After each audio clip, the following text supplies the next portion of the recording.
সবাইকে এক চোখে দেখা উচিত। সবার ক্যালিবারে এক হতে পারে না, সবার প্রতিভা এক হতে পারে না। যে এই আমাদের যে নেতা সেই পলাশ সাহেব, ছোটবেলা থেকে আমরা একসাথে ছিলাম, তখন আমাকে অফিসে আসতো।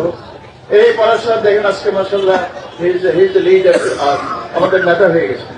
এটা সম্ভব যদি আপনার প্রতিভা থাকে, হবে ইনশাল্লাহ।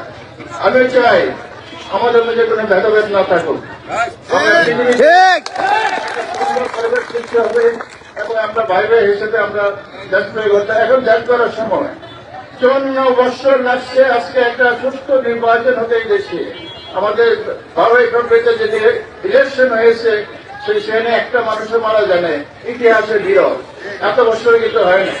এতবার একটা সুন্দর ইলেকশনের পরে দেশটা যেন সঠিকভাবে চলে, সুন্দরভাবে চলে, দেশের মানুষজন শান্তিতে থাকতে পারে, সেই জন্য আমাদের সবাই একত্র হয়ে কাজ করা উচিত।